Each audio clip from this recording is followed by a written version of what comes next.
I'm going to throw you guys a little bone here. From about 2009 to 2013, Ford didn't really have a lot of problems with their vehicles, right? They pretty much had their stuff ironed out for the most part, except for their throttle bodies. It was a huge issue, and it literally came down to them creating a TSB that basically would state the TSB number, or technical or customer service campaign, or TSB, would be 13N03. Actually, that is a customer satisfaction program. Basically, it came down to if it seems like it's the throttle body at all, no codes related. If you have a condition that where you think something's throttle body related, replace it. Don't even reuse it. A lot of people don't have money for a $100 throttle body. I don't know how many times I've got these throttle bodies in where it's between 2009 and 2013. Specifically, the Fusions, the Milans, the Escapes, the Mariners, and the 13 Escapes as well. You would have like 2010 to 2013 Fusions and Milans were a big problem. 2009 to 2012 Escapes and Mariners were a huge problem. And the 2013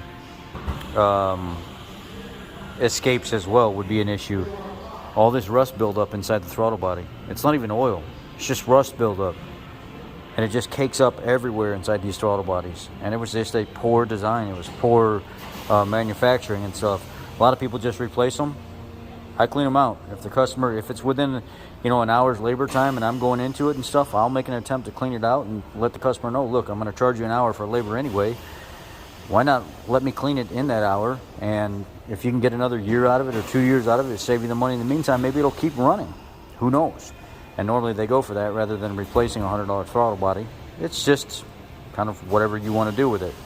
So I'm going to clean this and let's see if it fixes the idle RPM drop. It'll go 1,000 down to 750, 1,000 down to 600. Sometimes the vehicle will even die, and sometimes you don't even get codes. But a lot of times when it's between 2009 and 2013, it all comes back to this throttle body. See, I've already started cleaning it, and basically what I use is I'll put a little brush like this on a drill. I got this from Snap-on. You can probably find bristle brushes for your drill on Amazon. And I just real lightly clean it out. Let's see how it affects the vehicle once I get it done. Some of you may ask, how do you clean the throttle blade like that? How do you get off? Well, stick your finger in there and actuate it. Hold it. It can snap back and grab your finger, so be careful. It's not too tight. And then just take your tool and just lay it sideways and clean it off. It's pretty easy, pretty simple. Well, here we are now, nice and cleaned up.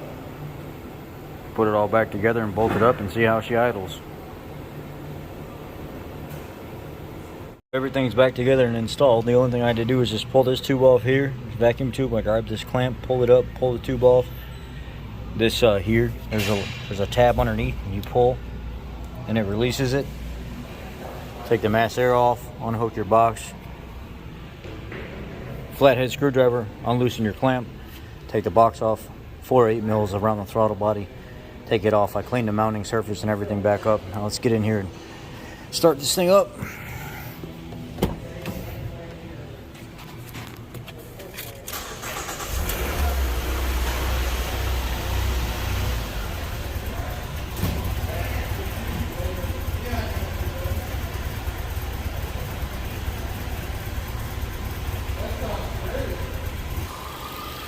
As you can hear, the idle is stabilized now.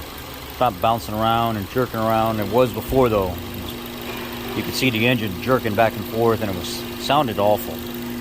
No code set though. And then you go in here now, and it would go up to 1,000, and then back down to 750, then up to 1,000, then back down to 750. See how it's nice and stable, and it's just sitting right there at about 750 RPM. Then to confirm, I'm actually looking at what my desired is, and as long as they're fairly close to each other, that's fine. I'm in Forescan right now, and you guys can actually buy this program. You don't even have to buy it, honestly. The biggest thing to buy is, like, you can either buy the wireless version of this cable here. It's called OBD Link EX. They have a wireless one, and then there's a corded one. I like the corded one better, just for in-car use, like really quick stuff.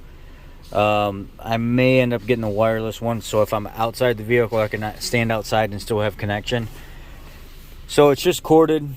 It's about $50. You can find it for between $40 and $50 on Amazon. And then Forescan, you can actually just keep renewing your license every year and keep it for free, but I don't. Since I use it so much, I want to support the company. I just go ahead and pay $50 for the lifetime subscription. Go in here, connect to my vehicle, go down here in the corner, and there's a link. I connect to the link, and then I go to my, where's it at? Right here.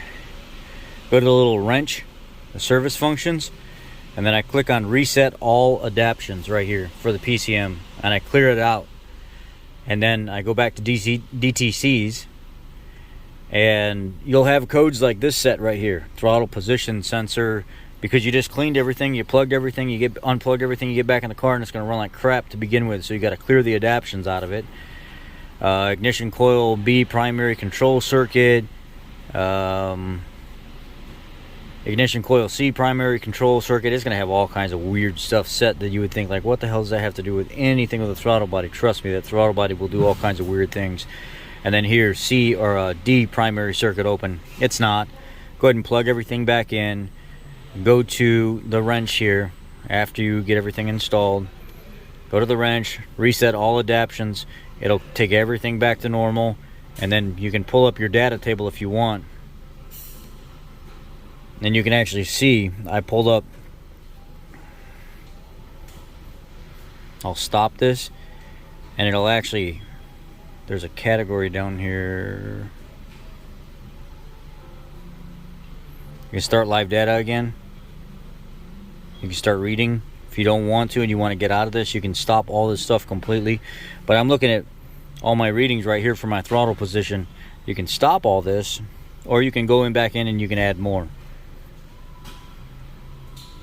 Let me stop it real quick. Stop.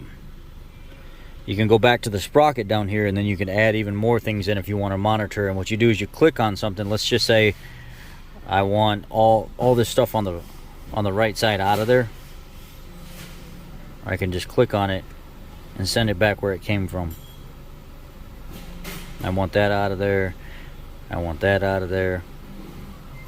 Let's just say I want to put something like air conditioning pressure sensor. I can click on it, then I can go over here to this arrow and send it over to the right column. So now I've got AC pressure right here, and then I can go back down here and hit the check mark and see that AC pressure is now on the screen. And the other thing that didn't do anything for me, the vehicle is running right now, so I want live data. Hit the play button, and there we go. I can see everything that's going on. Say it says no pedal because I'm not pushing it. Part pedal. And then I can monitor my voltage. I can monitor my desired.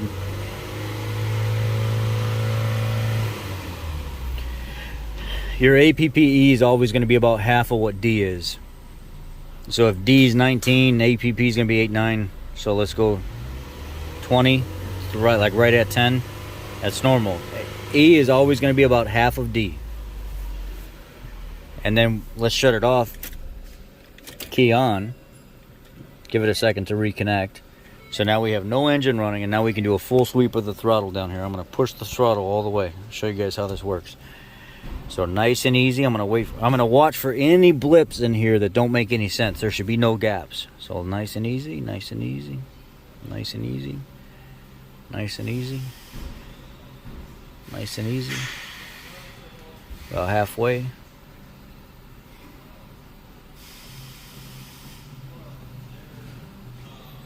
All the way to the floor.